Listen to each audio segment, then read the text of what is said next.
ಬೀದರ್ ಜಿಲ್ಲಾ ಪ್ರಥಮ ಶೈಕ್ಷಣಿಕ ಸಾಹಿತ್ಯ ಸಮ್ಮೇಳನಕ್ಕೆ ಬೀದರ್ ಜಿಲ್ಲೆಯಲ್ಲಿ ಶೈಕ್ಷಣಿಕ ಸಾಹಿತ್ಯ ಸಮ್ಮೇಳನಕ್ಕೆ ಎಲ್ಲ ಹೆಚ್ಚಿನ ಶಿಕ್ಷಕರು ಭಾಗವಹಿಸಿ ಯಶಸ್ವಿಗೊಳಿಸಬೇಕಾಗಿ ವಿನಂತಿ. ಕನ್ನಡಾಂಬೆಗೆ ತಾಯಿ ಭುವನೇಶ್ವರಿಗೆ ಬೀದರ್ ಜಿಲ್ಲಾ ಪ್ರಥಮ ಶೈಕ್ಷಣಿಕ ಸಾಹಿತ್ಯ ಸಮ್ಮೇಳನಕ್ಕೆ ಸಾಹಿತ್ಯ ಪರಿಷತ್ತಿಗೆ ಜಯವಾಗಲಿ, ಕನ್ನಡ ಸಾಹಿತ್ಯ ಪರಿಷತ್ತಿಗೆ ಜಯವಾಗಲಿ, ಬೀದರ್ ಜಿಲ್ಲಾ ಪ್ರಥಮ ಶೈಕ್ಷಣಿಕ ಸಾಹಿತ್ಯ ಸಮ್ಮೇಳನಕ್ಕೆ ಜಯವಾಗಲಿ, ಜಯವಾಗಲಿ. ಸಿರಿಗನ್ನಡಂ ಸಿರಿಗನ್ನಡಂ ಸಿರಿಗನ್ನಡಂ. ಹಾಗೂ ದಿನಾಂಕ 6/9/2024 ಸ್ಥಳ ಡಾಕ್ಟರ್ ಚನ್ನಬಸವ ಪಟ್ಟದೇವ ರಂಗಮಂದಿರ ಬೀದರ್. ಸರ್ವರಿಗೂ ಆಧಾರದ ಸ್ವಾಗತ. ಹೆಚ್ಚಿನ ಸಂಖ್ಯೆಯಲ್ಲಿ ಭಾಗವಹಿಸಿ ಯಶಸ್ವಿಗೊಳಿಸಲು ಕೋರಲಾಗಿದೆ. Thank you. ಎಲ್ಲ ಕನ್ನಡಾಭಿಮಾನಿಗಳೇ, ಬರುವ ಸೆಪ್ಟೆಂಬರ್ 6ನೇ ದಿನಾಂಕದಂದು ಪ್ರಪ್ರಥಮ ಬಾರಿಗೆ ಜಿಲ್ಲಾ ಶೈಕ್ಷಣಿಕ ಸಾಹಿತ್ಯ ಸಮ್ಮೇಳನ ಆಯೋಜಿಸಲಾಗಿದೆ.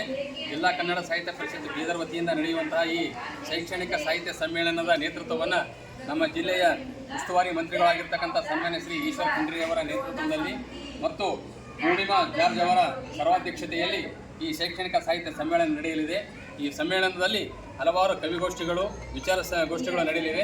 ಆದ್ದರಿಂದ ಹೆಚ್ಚಿನ ಸಂಖ್ಯೆಯಲ್ಲಿ ಶಿಕ್ಷಕ ಬಂಧುಗಳು ಮತ್ತು ಎಲ್ಲ ಕನ್ನಡಾಭಿಮಾನಿಗಳು ಮತ್ತು ಸಾಹಿತ್ಯ ಪರಿಷತ್ತಿನ ಎಲ್ಲ ಪದಾಧಿಕಾರಿಗಳು ಹೆಚ್ಚಿನ ಸಂಖ್ಯೆಯಲ್ಲಿ ಭಾಗವಹಿಸಿ ಈ ಸಮ್ಮೇಳನವನ್ನು ಯಶಸ್ವಿಗೊಳಿಸಬೇಕೆಂದು ಈ ಮೂಲಕ ಕೋರಲಾಗುತ್ತಿದೆ. ನಾಗಭೂಷಣ ಮಾಮಡಿ, ಅಧ್ಯಕ್ಷರು, ಕನ್ನಡ ಸಾಹಿತ್ಯ ಪರಿಷತ್ತು, ಈ ಮೂಲಕ ತಿಳಿಸೋದೇನೆಂದರೆ ದಿನಾಂಕ 6/9/2024 ಈಗ ಚನ್ನಬಸವ ಪಟ್ಟದೇವರ ರಂಗಮಂದಿರ ಬೀದರ್ನಲ್ಲಿ ಪ್ರಥಮ ಶೈಕ್ಷಣಿಕ ಸಮ್ಮೇಳನ ಹಮ್ಮಿಕೊಂಡಿದ್ದು, ತಾವೆಲ್ಲರೂ ಅದಕ್ಕೆ ಹೆಚ್ಚಿನ ಸಂಖ್ಯೆಯಲ್ಲಿ ಭಾಗವಹಿಸಿ ಯಶಸ್ವಿಗೊಳಿಸುವ ತಮ್ಮಲ್ಲಿ ಈ ಮೂಲಕ ಕನ್ನಡ ಸಾಹಿತ್ಯ ಪರಿಷತ್ತಿನ ವತಿಯಿಂದ ಕೇಳಿದೆ.